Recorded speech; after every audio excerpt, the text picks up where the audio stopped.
Yo recibo al doctor Abundis. ¿Cómo estás, Paco? ¿Cómo estás, Leonardo? A portarte bien, ¿eh? La cuarta transformación. No venía preparado para el tema, pero mira, te traigo algunos números. Viene exacto, cuéntanos.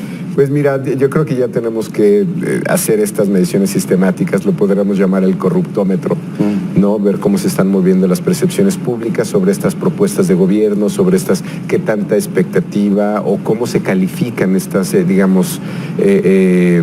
pues esta idea de si la autoridad se corrige, esto va a derivar en cascadas, si la escalera la barres de arriba para abajo, ¿qué tanto está permeando en el público?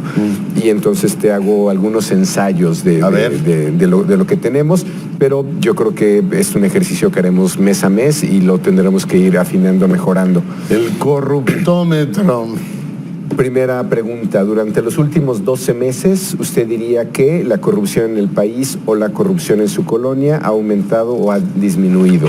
Primer dato que me parece relevante por la diferencia que hay en la concepción país y en tu experiencia cotidiana. Si bien en ambos casos se cree que en el último año ha aumentado mucho o un poco, ve el número del país, 68%, está 25 puntos por arriba de la corrupción de la colonia, que dice que ha aumentado. En ambos dice que ha aumentado, pero la idea de que,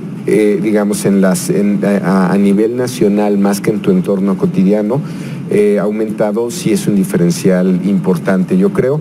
Y esto se remite básicamente a algunos experimentos, Leonardo, que han hecho en la Universidad de Yale, donde, ven de qué se compone tu idea de la corrupción. Si es una corrupción teórica o es una corrupción cotidiana. Claro. Aquí le estamos viviendo. Hay dos niveles de corrupción y la idea de que ha disminuido, como podemos ver, es mínima, ¿no? Un poco, 6%, mucho, 2%, suma 8%, y a nivel colonia, 11%, ¿no? Pero básicamente donde quiero llamar la atención en este gráfico es la diferencia entre cómo ves el país y cómo ves tu colonia. ¿Cómo está la expectativa? Siguientes dos gráficos. Pensando en los próximos 12 meses, ¿usted diría que aumentará o disminuirá? Aumentará mucho, un poco a nivel país, 19%, y en su colonia 15%.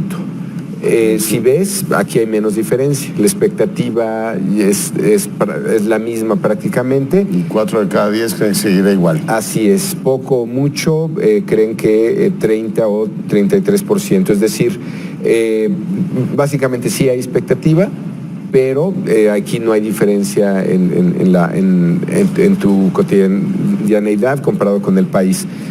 Vamos a preguntas un poco más delicadas que tienen que ver con una propuesta de consulta que viene pronto. Si tuviera que escoger entre las siguientes opciones, ¿cuál escogería? ¿Que la corrupción en el país disminuya y la corrupción en su colonia siga igual? ¿O que la corrupción en su colonia disminuya y la corrupción del país siga igual? Prácticamente es un gráfico empatado. 43-39, ambas en este caso dirías que están igual de delicadas o de graves. Si vamos ya a tu nivel de responsabilidad ciudadano comparado con el del gobierno o el del Estado, el de las autoridades, ¿qué considera más grave? ¿Que los ciudadanos sobornen a un funcionario público o que los políticos roben dinero público? Que los ciudadanos sobornen a un funcionario público, 22%, siguiente gráfico. Que los políticos roben dinero público, 36%, ambas 38%. Es decir, sí hay un nivel de responsabilidad a nivel ciudadano, pero se sigue pensando que es más grave que nos roben o que sean los políticos los que roben, y ambas 38%. Aquí vienen las preguntas delicadas, están puestas en 4 reactivos en el siguiente gráfico. Le voy a leer algunas medidas que el gobierno podría tomar en relación con la corrupción, es decir, esto ya es una discusión pública. Y la impunidad, de hecho ya podría ser un adelanto de posibles preguntas de la consulta. Dígame, ¿qué tan favor o en contra está de cada una de ellas? Muy en contra, a favor o muy a favor. El Estado debe aumentar los años de cárcel para políticos que roben dinero público, 86% a favor. Los expresidentes corruptos deben ser enjuiciados y encarcelados, nomás para que, como una probadita de la consulta que pudiera venir. Para que tomemos nota del portarnos bien. 84%. El gobierno debe crear una fiscalía anticorrupción autónoma, 62%. Esta también hay que tomar en cuenta. Sino autónoma. se debería otorgar el perdón a los políticos corruptos para garantizar la estabilidad política del país. Todo esto estuvo en el discurso de toma de posición. Sí, eso estuvo. 52% se lo voy a en contra. A la gente. ¿Sí? Así es, pues ya podemos irnos más o menos haciendo 84% opina eso. De las posibles respuestas. Bueno, depende cómo la pregunta. No es sorpresivo esto. Yo creo que sí aguanta casi cualquier encuadre. Si te dicen los expresidentes corruptos deben ser enjuiciados, encarcelados, o prefiere usted que mantengamos la estabilidad política y la cuarta transformación avance y todo lo demás, igual te da otros números, ¿no? Sí, te bajaría un 2%. ¿2? No sé, vamos a ver. Oye, pero yo después de lo de Santa Lucía y Texcoco. Sí, esos fueron de 90%, ¿no? Los encuadres cambian mucho. Ahora, ¿estaría usted de acuerdo o en desacuerdo en que el nuevo gobierno no persiga actos de corrupción de gobiernos anteriores? Sería otra forma de plantear la pregunta. En desacuerdo 48, de acuerdo 29. Mira. Otra vez tenemos claro ganador, diferencia de 20 puntos. Se debería de hacer una consulta. ¿Estaría de acuerdo o en desacuerdo en realizar una consulta para decidir si los expresidentes deben ser investigados por actos de corrupción? Siguiente gráfico, 62% de acuerdo. Este es como el aeropuerto. 70-75% de la gente, por favor, pregúntame, porque quiero participar.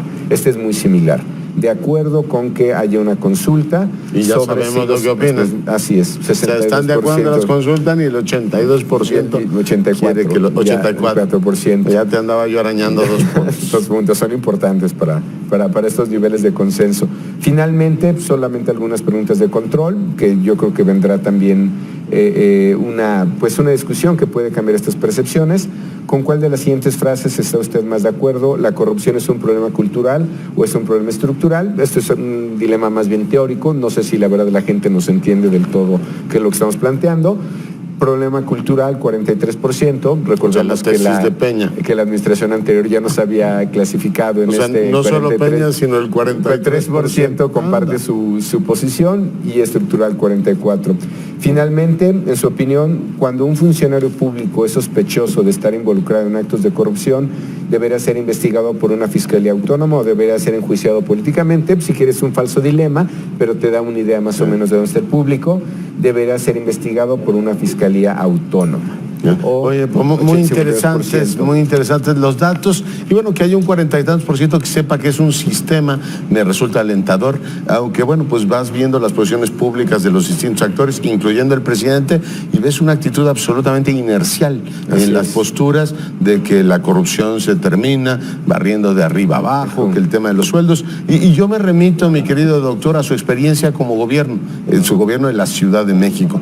López Obrador disminuyó los sueldos de los funcionarios y no por eso tuvimos una mejor administración o menos corrupta. Se mantuvo el tema de los sobornos, recordamos dramáticamente el tema del bejaranismo, recibiendo sobornos de los contratistas. Lo que sí logró López Obrador, por eso decía lo del 43%, un éxito sonoro que los capitalinos todavía le agradecemos, fue en los pagos a la tesorería. O sea, cambió el sistema. La tesorería era una cueva de ladrones, y yo le reconozco al presidente en su momento, siendo jefe de gobierno, que dijo: a ver, señores, hasta aquí llegamos. Cambió las reglas, dijo: los pagos se van a hacer a los bancos, se hacen de manera transparente, y todo este tema de falsificación de boletas, había una cueva de verdad de Alibaba ahí en la tesorería, la cambió. Por tanto, simplemente atendiéndome al propio ejercicio de gobierno del hoy presidente, diría: presidente, su tesis central es lo que hizo con la tesorería. Si usted cambia las reglas y el entorno, usted reduce brutalmente la corrupción. El tema de reducir sueldos, su propia experiencia no demuestra que un bejarano ganando menos era menos corrupto. O sea, recibían el dinero por otras partes, y las delegaciones y sus funcionarios no eran más eficientes por pagarles menos, ni menos corruptos.